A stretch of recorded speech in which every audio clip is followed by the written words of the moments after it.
तो दोस्तों नमस्कार, मैं हूं अनिल और रेसलिंग सुपर धमाल में आपका स्वागत है। तो दोस्तों WWE का नाइट ऑफ चैंपियंस 2025 इवेंट सऊदी अरब में होगा। ये इवेंट रियाद के किंगडम एरिना में 28 जून को होगा। इससे पहले 27 जून को स्मैकडाउन का एपिसोड भी इसी एरिना में होने वाला है। दोस्तों आपको बता दें कि मिडिल ईस्ट में तनाव बढ़ने के बाद कई लोगों ने WWE से इवेंट को रद्द करने या टालने का आग्रह किया था, लेकिन WWE ने अभी तक कोई बदलाव नहीं किया है। अमेरिका के ईरान पर बम हमले और यूके सरकार की यात्रा चेतावनी के बाद भी WWE अपने कार्यक्रम के अनुसार आगे बढ़ रहा है। कंपनी का कहना है कि वो सिचुएशन पर नजर रख रही है, लेकिन सऊदी अरब में सब कुछ योजना के अनुसार ही होगा। दोस्तों बता दें कि हाल ही में अमेरिका के राष्ट्रपति डोनाल्ड ट्रंप ने घोषणा की है कि उन्होंने ईरान में 3 परमाणु स्थलों पर बमबारी की है। इसके बाद ईरान ने हमेशा के लिए परमाणु भुगतने की चेतावनी दी है। अमेरिकी विदेश विभाग ने भी अपने नागरिकों को प्रदर्शनों के खिलाफ चेतावनी दी है। यूके सरकार ने अपने नागरिकों को सऊदी अरब न जाने की सलाह दी है। उसकी वजह यह है कि दोस्तों सबसे बड़ी वजह यह है कि सऊदी अरब जो है इजराइल और ईरान के बीच में आता है। ईरान के ऊपर का हवाई क्षेत्र भी खाली है क्योंकि विमानों को मार गिराए जाने का डर है। इन सब के बाद भी WWE रियाद जाने की तैयारी कर रहा है। फाइटफुल सिलेक्ट के जो है सीन रॉबसेन ने WWE से संपर्क किया है। उन्हें बताया गया है कि कंपनी सिचुएशन पर बारीकी से नजर रख रही है, लेकिन सऊदी अरब में सब कुछ योजना के अनुसार ही चल रहा है। एक सूत्र ने बताया है कि नाइट ऑफ चैंपियंस को रद्द या स्थगित नहीं किया जाएगा क्योंकि 2026 में रॉयल रंबल इवेंट भी सऊदी अरब में ही होना है। कंपनी का मानना है कि सऊदी अरब दुनिया के सबसे सुरक्षित स्थानों में से एक है। दोस्तों रियाद में इवेंट की जगह पर काम तेजी से चल रहा है। WWE की टीम के आने से पहले सभी तैयारियां पूरी की जा रही हैं। सैप ने यह भी कहा है कि अगर WWE सिर्फ नाइट ऑफ चैंपियंस का आयोजन कर रहा होता तो ये सिचुएशन आसान होती, लेकिन स्मैकडाउन के एपिसोड के कारण WWE के ज्यादातर रोस्टर और प्रोडक्शन टीम को इस हफ्ते यात्रा करनी होगी। WWE के इस फैसले पर कई लोगों ने सवाल उठाए हैं। उनका कहना है कि कंपनी को लोगों की सुरक्षा को प्राथमिकता देनी चाहिए, लेकिन WWE का कहना है कि वो सिचुएशन पर नजर रख रही है और सभी जरूरी कदम उठाने वाली है। तो दोस्तों इस प्रकार सऊदी अरब में काम चल रहा है। कंपनी जो है जरूर सिचुएशन रख रही है, ऐसा कहना है WWE का, लेकिन बहुत कुछ हो सकता है, बहुत सारी चीजें हो सकती है, तो देखना होगा कि फिलहाल होगा क्या। लेकिन सबसे बड़ी खबर यह है कि फिलहाल कंपनी जो है अपने बनाएगी, जो उनका प्लान है उसी के हिसाब से आगे चलती रहेगी। चाहे फिलहाल सिचुएशन जैसी भी है नजर रख रही है कंपनी, लेकिन जो है इजराइल और ईरान के बीच जो तनाव है, अब अमेरिका बीच में आ चुका है, तो ऐसे में देखना होगा कि क्या ये जो है नाइट ऑफ चैंपियंस का कार्यक्रम रद्द होता है या फिर इसी योजना के साथ आगे बढ़ता है WWE। फिलहाल ये खबर थी दोस्तों कि WWE अभी मान नहीं रही है। WWE चाहती है कि अभी जो है उनका इवेंट जो है रद्द नहीं किया जाएगा क्योंकि स्मैकडाउन भी सऊदी अरब में होगा। देखने वाली बात होगी कि क्या फैसला एंड टाइम पे लेती है WWE। क्या नाइट ऑफ चैंपियंस का आयोजन दोस्तों आपके हिसाब से करवाना चाहिए या फिर रद्द कर देना चाहिए? अपनी राय कमेंट बॉक्स में जरूर दें। चैनल पर नए हैं सब्सक्राइब करने के बाद ऑल पर क्लिक जरूर करें। इसके बाद हम बढ़ेंगे इस स्टोरी के बाद हम बढ़ेंगे अगली खबर की ओर जो जुड़ी है दिग्गज स्टोन कोल्ड से। दोस्तों आपको बता दें कि WWE के दिग्गज स्टोन कोल्ड स्टीव ऑस्टिन के संभावित वापसी को लेकर अटकलें तेज हैं। एक नई रिपोर्ट के अनुसार वो एक और मैच खेल सकते हैं। फाइटफुल सिलेक्ट के अनुसार स्टीव ऑस्टिन ने रेसलमेनिया 41 में बैकस्टेज लोगों को बताया है कि शायद उनमें अभी भी एक और मुकाबला बाकी है। चोट के कारण 39 साल की उम्र में संन्यास लेने के बाद टेक्सास रेडनेक्स 2022 में रेसलमेनिया 38 में केविन ओवेंस से लड़ने के लिए 2 दशक बाद रिटायरमेंट से वो बाहर आए थे। अगर ऑस्टिन का एक और मुकाबला होता है तो ऐसे में ये जानते हैं उनके संभावित चैलेंजर कौन होने वाले हैं। हम 3 चैलेंजर्स की बात करेंगे दोस्तों, जो कि उनके 3 बड़े चैलेंजर हो सकते हैं और आखिरी मुकाबला लड़ सकते हैं स्टोन कोल्ड से।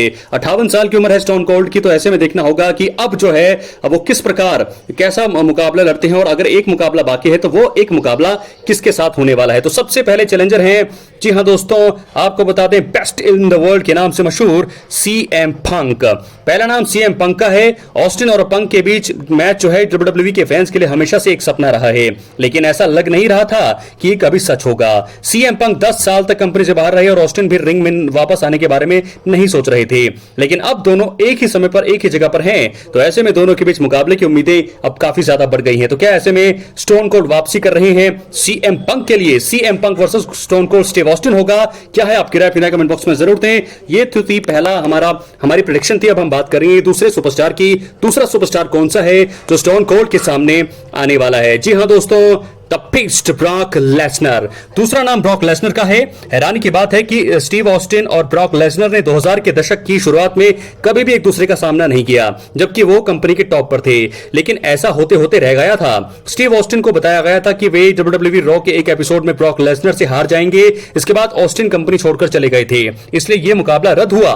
स्टोन कोल्ड स्टीव ऑस्टिन की वापसी से उम्मीदें काफी बढ़ गई हैं। ब्रॉक लेसनर अभी WWE से बाहर हैं, लेकिन इसलिए इस मुकाबले की संभावना थोड़ी कम है। लेकिन आपको बता दें, यह निश्चित रूप से सबसे बड़े मुकाबलों में से एक होगा जिसे कंपनी आयोजित कर सकती है। यानी कि अगर स्टोन कोल्ड वापसी करेंगे तो मुझे लगता है कि ब्रॉक लेसनर भी वापसी कर सकते हैं। तो ये थे दूसरे चैलेंजर। बात करेंगे तीसरे और आखिरी चैलेंजर की, कौन होने वाला है। जी हां दोस्तों, द पीपल चैंपियन इस समय WWE में काम कर रहे हैं फाइनल बॉस के रूप में, द रॉक। दोस्तों आपको बता दें कि तीसरा नाम द रॉक का है। रॉक और ऑस्टिन ने WWE को अब उसका सबसे अच्छा दौर दिया है।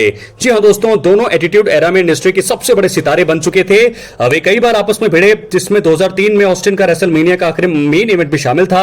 एक और मुकाबला उनकी शानदार चैलेंजरशिप को सही अंत होगा। द रॉक अभी टीकेओ बोर्ड के अध्यक्ष हैं। यह मैच कंपनी के लिए करोड़ों रुपए कमा सकता है, इसलिए इसके होने की पूरी संभावना है। द रॉक का हॉलीवुड शेड्यूल WWE मैच में बाधा बन सकता है, लेकिन उनकी पहली भिड़ंत के 27 सालों के बाद यह जोड़ी का आखिरी मुकाबला होगा। उनकी पहली भिड़ंत 1998 में रॉ में हुई थी, लेकिन क्या अब होने वाला है। तो स्टोन कोल्ड स्टीव ऑस्टिन को लेकर यह थी हमारी जानकारी। कैसा लगा दोस्तों आपको, अपनी राय कमेंट बॉक्स में जरूर दें। स्टोन कोल्ड का आखिरी मुकाबला किसके साथ होना चाहिए। कुछ लोग कह रहे हैं कि रोमन रेंस के साथ भी उनका तो एक मुकाबला बनता है। तो क्या रोमन रेंस के लिए वापसी करेंगे, अपनी राय कमेंट बॉक्स में जरूर दें। चैनल पर नए सब्सक्राइब करने के बाद ऑल पर क्लिक करें, क्योंकि फ्री है और यहां आपको हर प्रकार की रेसलिंग जगत से जुड़ी हुई तमाम जानकारी मिलती है। तो ऐसे में हम बात करेंगे आखिर में उस सुपरस्टार की जो इस समय सबसे ज्यादा चर्चा का विषय है, the original tribal chief Roman Reigns. तो दोस्तों आपको बता दें कि WWE यूनिवर्स रोमन रेंस की वापसी का बेसब्री से इंतजार कर रहा है। आपको बता दें, original tribal chief Roman Reigns को आखिरी बार रेसलमेनिया 41 के बाद रॉ में देखा गया था।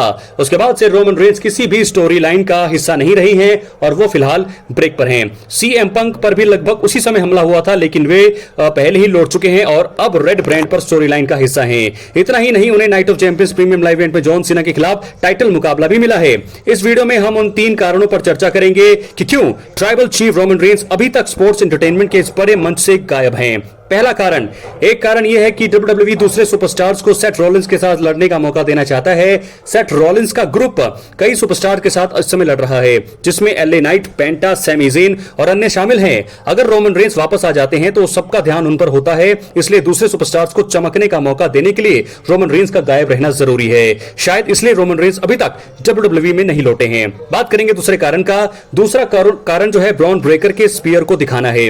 रेसलमेनिया के बाद रॉ में रोमन रेंस ने सेथ रॉलिंस पर हमला करने की कोशिश की, तब ब्रॉन ब्रेकर ने बताया कि वो सेथ रॉलिंस के साथ हैं। उन्होंने रोमन रेंस को स्पीयर मारा और उन्हें बाहर किया। इसके बाद से रोमन रेंस टीवी पर नहीं दिखे हैं। शायद जो है ब्रॉन ब्रेकर के स्पीयर को खास दिखाना चाहता है, इसलिए रोमन रेंस को लंबे समय तक गायब रखा गया है। कुछ लोगों को यह ज्यादा लग सकता है, लेकिन इसे ऐसे समझाया जा सकता है कि इस हमले का असर शारीरिक के साथ साथ मानसिक भी था। बात करेंगे तीसरे और आखिरी कारण का। तीसरा कारण दोस्तों यह हो सकता है कि रोमन रेंस समर स्लैम से ज्यादा एक्टिव रहेंगे। WWE समर स्लैम 2025 इस साल 2 दिनों का होगा। रोमन रेंस को पहले ही समर स्लैम के पोस्टर में दिखाया जा चुका है। इससे पता चलता है कि रोमन रेंस समर स्लैम के आसपास और इसके बाद ज्यादा एक्टिव रहेंगे। शायद इसलिए WWE ने अभी रोमन रेंस को ब्रेक दिया है। वो समर स्लैम के बाद ज्यादा नजर आ सकते हैं। तो दोस्तों, रोमन रेंस को लेकर के 3 कारण मैंने आपको बता दिए हैं कि क्यों वो गायब है। 3 कारण क्या है, आपकी राय कमेंट बॉक्स में जरूर दें। तो ऐसे में रोमन रेंस का आना बनता है। रोमन रेंस 3 कारण बता दिए हैं, बड़ी जल्दी वो वापसी करने वाले हैं। अपनी राय कमेंट बॉक्स में जरूर दें। चैनल पर नए सब्सक्राइब करें। मिलते हैं अगली वीडियो में दोस्तों, बहुत बहुत धन्यवाद।